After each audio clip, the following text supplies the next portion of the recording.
प्रश्न 1। डी शून्य नामित ड्राइंग बोर्ड का साइज चुनें। विकल्प ए 1725 मिमी, बी 500-315 मिमी, सी 700-515 मिमी, डी 1500-1025 मिमी। सही उत्तर ए 1725 मिमी। दोस्तों, इस प्रश्न में पूछा गया है कि डी शून्य नामित ड्राइंग बोर्ड का मानक साइज क्या होता है। चित्र में डी शून्य ड्राइंग बोर्ड की लंबाई 1000 मिमी, चौड़ाई 700 मिमी और मोटाई 25 मिमी दिखाई गई है। इंजीनियरिंग ड्राइंग में अलग अलग आकार के ड्राइंग बोर्ड उपयोग किए जाते हैं। डी शून्य बोर्ड का मानक आकार 1725 मिमी होता है। चित्र के मुख्य बिंदु में भी यही लिखा है, इसलिए सही उत्तर होगा विकल्प ए 1725 मिमी। प्रश्न 2। कोई भी रेखा दोनों संदर्भ तलों के नहीं हो सकती है। विकल्प ए समानांतर, बी लंबवत, सी झुकी हुई, डी इनमें से कोई नहीं। सही उत्तर ए समानांतर। दोस्तों, इस प्रश्न में पूछा गया है कि कोई भी रेखा दोनों संदर्भ तलों HP और VP के एक साथ कैसी नहीं हो सकती। चित्र में हॉरिजॉन्टल प्लेन HP और वर्टिकल प्लेन VP दिखाए गए हैं। इंजीनियरिंग ड्राइंग के नियम के अनुसार कोई भी रेखा एक ही समय में दोनों संदर्भ तलों के समानांतर नहीं हो सकती। चित्र के नीचे मुख्य बिंदु में भी लिखा है, कोई भी रेखा एक समय में दोनों संदर्भ तलों के समानांतर नहीं हो सकती। इसलिए सही उत्तर होगा विकल्प ए समानांतर। प्रश्न 3। यदि कोई रेखा HP से झुकी हुई एवं VP के समानांतर है तो इसका शीर्ष दृश्य XY रेखा के होगा। विकल्प ए झुकी हुई, बी लंबवत, सी समानांतर, डी इनमें से कोई नहीं। सही उत्तर सी समानांतर। दोस्तों, इस प्रश्न में पूछा गया है कि यदि कोई रेखा HP से झुकी हुई हो और VP के समानांतर हो तो उसका टॉप व्यू यानी शीर्ष दृश्य XY रेखा के कैसा होगा। चित्र में रेखा VP के समानांतर दिखाई गई है। जब कोई रेखा VP के समानांतर होती है तो उसका शीर्ष दृश्य XY रेखा के समानांतर बनता है। चित्र के मुख्य बिंदु में भी यही बताया गया है, इसलिए सही उत्तर होगा विकल्प सी समानांतर। प्रश्न 4। एक संदर्भ रेखा पर खड़ी लंब रेखा कहलाती है। विकल्प ए तिर्यक रेखा, बी क्षैतिज रेखा, सी समानांतर रेखा, डी ऊर्ध्वाधर रेखा। सही उत्तर डी ऊर्ध्वाधर रेखा। दोस्तों, इस प्रश्न में पूछा गया है कि किसी संदर्भ रेखा XY पर खड़ी लंब रेखा को क्या कहा जाता है। चित्र में XY रेखा पर 90 डिग्री पर खड़ी एक सीधी रेखा दिखाई गई है। इंजीनियरिंग ड्राइंग में ऐसी रेखा को ऊर्ध्वाधर रेखा यानी वर्टिकल लाइन कहा जाता है। चित्र के मुख्य बिंदु में भी लिखा है, संदर्भ रेखा पर खड़ी लंब रेखा को ऊर्ध्वाधर रेखा कहते हैं। इसलिए सही उत्तर होगा विकल्प डी ऊर्ध्वाधर रेखा। प्रश्न 5। अदृश्य रेखाओं को दर्शाने के लिए कौन सी रेखा प्रयोग में लाई जाती है। विकल्प ए बिंदुदार रेखा, बी केंद्र रेखा, सी वस्तु रेखा, डी हैचिंग रेखा। सही उत्तर ए बिंदुदार रेखा। दोस्तों, इस प्रश्न में पूछा गया है कि हिडन यानी अदृश्य रेखाओं को दिखाने के लिए कौन सी रेखा उपयोग की जाती है। चित्र में छोटी छोटी टूटी हुई रेखाएं दिखाई गई हैं। इंजीनियरिंग ड्राइंग में अदृश्य भागों को दिखाने के लिए बिंदुदार या डैश्ड लाइन का प्रयोग किया जाता है। चित्र के मुख्य बिंदु में भी लिखा है, अदृश्य रेखाओं के लिए बिंदुदार रेखा का प्रयोग होता है। इसलिए सही उत्तर होगा विकल्प ए बिंदुदार रेखा। प्रश्न 6। हैचिंग रेखाएं किस कोण पर झुकी होती हैं? विकल्प ए 30 डिग्री, बी 45 डिग्री, सी 60 डिग्री, डी 75 डिग्री। सही उत्तर बी 45 डिग्री। दोस्तों, इस प्रश्न में पूछा गया है कि हैचिंग लाइंस सामान्यतः कितने कोण पर बनाई जाती हैं। चित्र में तिरछी रेखाएं 45 डिग्री के कोण पर बनी हुई दिखाई गई हैं। इंजीनियरिंग ड्राइंग में सेक्शन को प्रदर्शित करने के लिए हैचिंग रेखाएं उपयोग की जाती हैं और ये सामान्यतः 45 डिग्री पर खींची जाती हैं। चित्र के मुख्य बिंदु में भी यही बताया गया है। इसलिए सही उत्तर होगा विकल्प बी 45 डिग्री। प्रश्न 7। नीचे दिया गया चिन्ह क्या प्रदर्शित करता है? विकल्प A AC generator, B DC generator, C AC motor, D DC motor. सही उत्तर ए एसी जनरेटर। दोस्तों, इस प्रश्न में एक विद्युत प्रतीक दिया गया है जिसमें वृत्त के अंदर जी और नीचे लहरदार चिन्ह बना हुआ है। जी का अर्थ जनरेटर होता है और लहरदार चिन्ह एसी सप्लाई को दर्शाता है। इसलिए यह प्रतीक एसी जनरेटर को प्रदर्शित करता है। चित्र के मुख्य बिंदु में भी लिखा है वृत्त के अंदर जी और नीचे एसी जनरेटर को प्रदर्शित करती है। इसलिए सही उत्तर होगा विकल्प ए एसी जनरेटर। प्रश्न 8। इस प्रतीक के नाम को पहचानिए। विकल्प ए गतिशील कुंडली यंत्र, बी गतिशील लौह यंत्र, सी इलेक्ट्रोडायनामिक शंट यंत्र, डी गतिशील कुंडली यंत्र रेक्टिफायर के साथ। सही उत्तर बी गतिशील लौह यंत्र।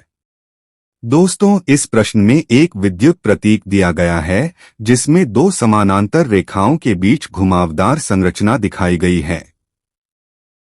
यह चिन्ह मूविंग आयरन इंस्ट्रूमेंट यानी गतिशील लौह यंत्र को दर्शाता है। इंजीनियरिंग ड्राइंग और इलेक्ट्रिकल डायग्राम में इस प्रकार के प्रतीक का प्रयोग माप यंत्रों को दिखाने के लिए किया जाता है।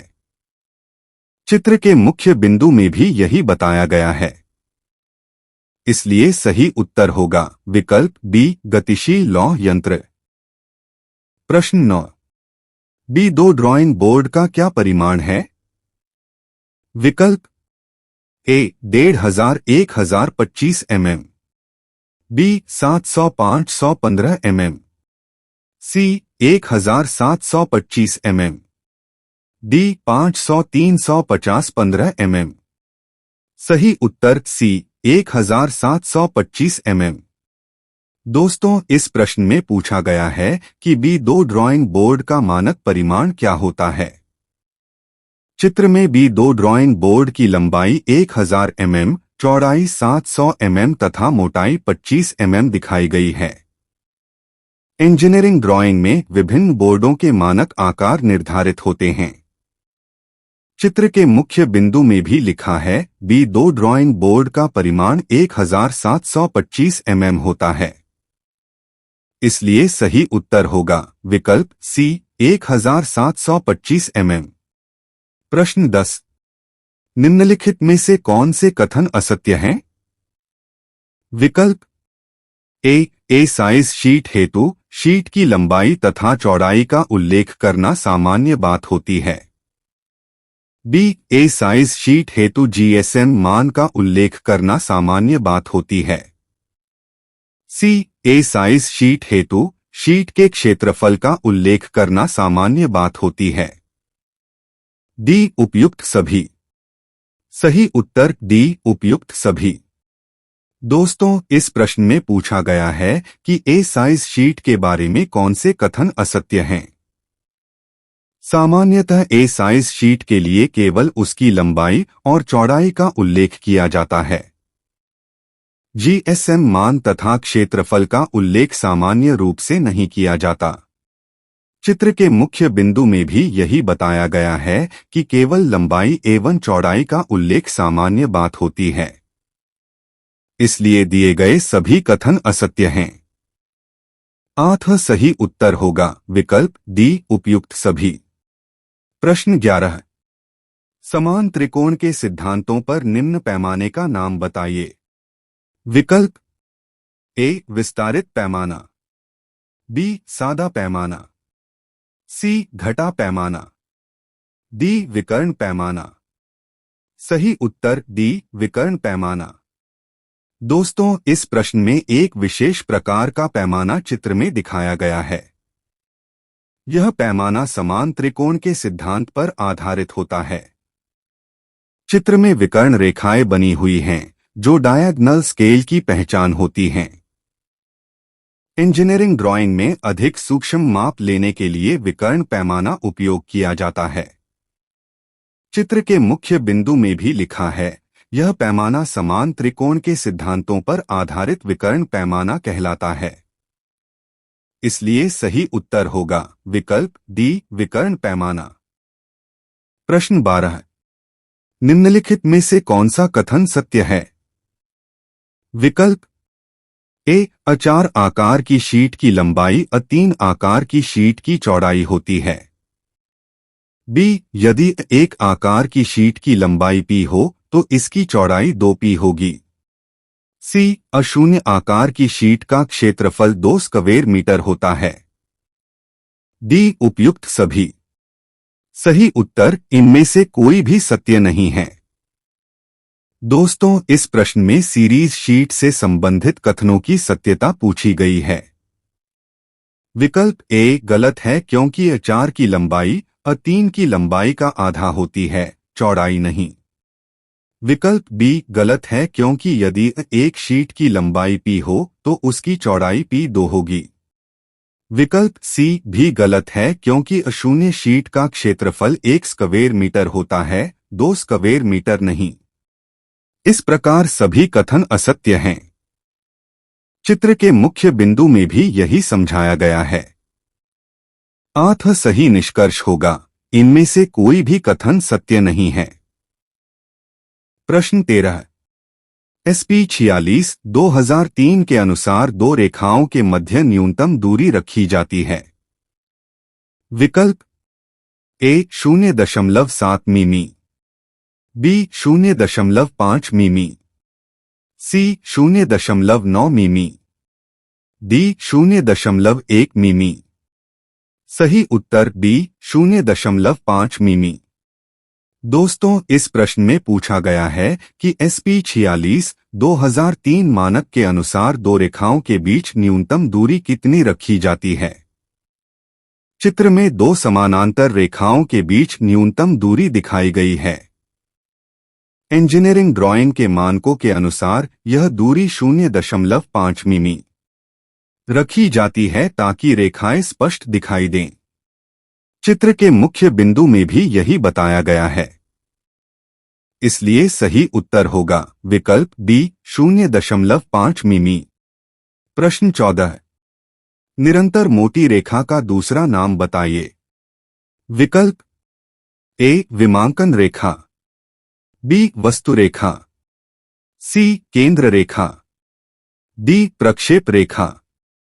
सही उत्तर बी वस्तु रेखा। दोस्तों, इस प्रश्न में पूछा गया है कि निरंतर मोटी रेखा को अन्य किस नाम से जाना जाता है। चित्र में एक मोटी सीधी रेखा दिखाई गई है। इंजीनियरिंग ड्राइंग में निरंतर मोटी रेखा का उपयोग वस्तु की बाहरी सीमाएं दिखाने के लिए किया जाता है, इसलिए इसे ऑब्जेक्ट लाइन यानी वस्तु रेखा कहते हैं। चित्र के मुख्य बिंदु में भी यही लिखा है। इसलिए सही उत्तर होगा विकल्प बी वस्तु रेखा।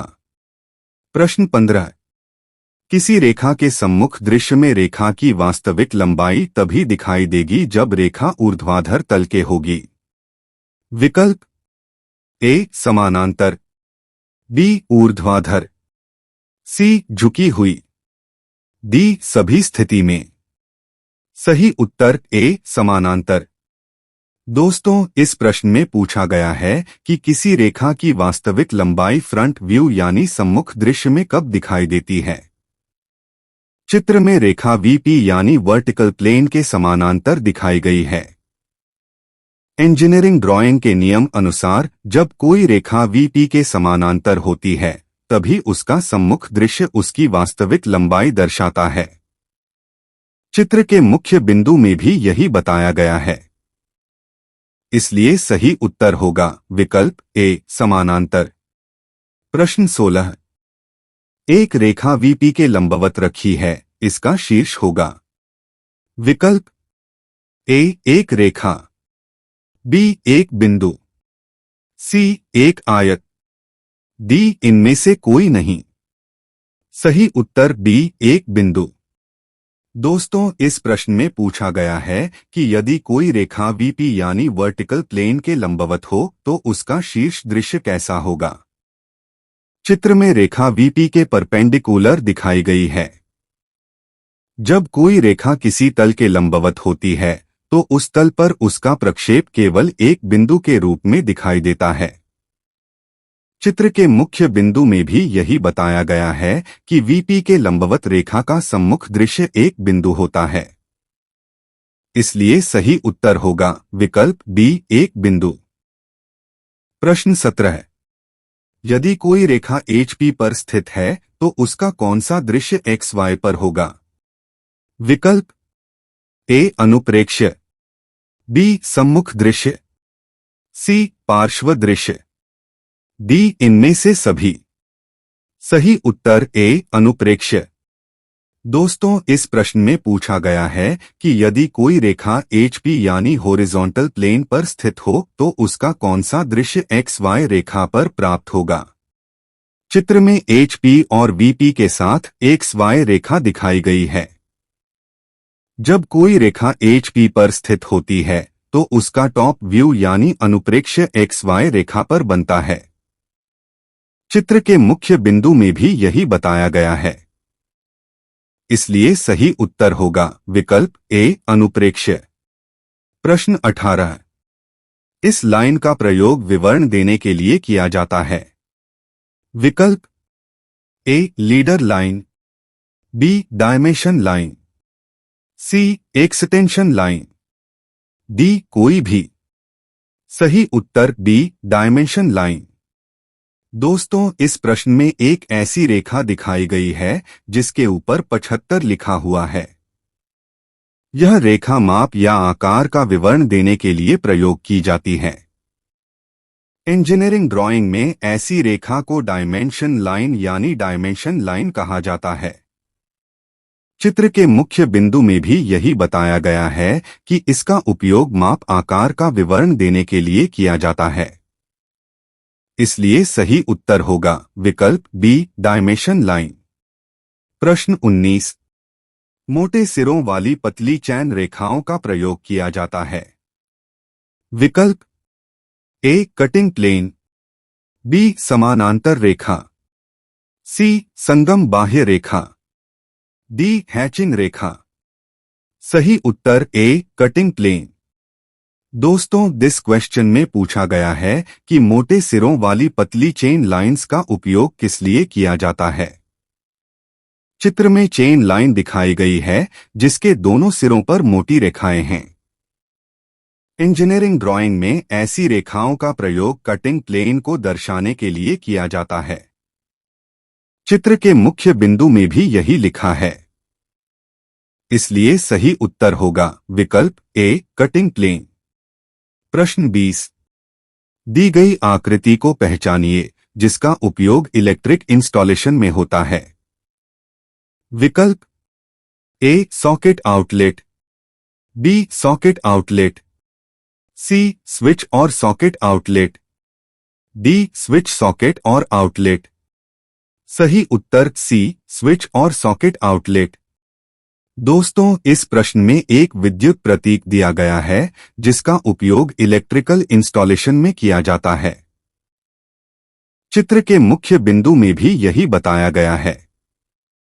इसलिए सही उत्तर होगा विकल्प सी स्विच और सॉकेट आउटलेट।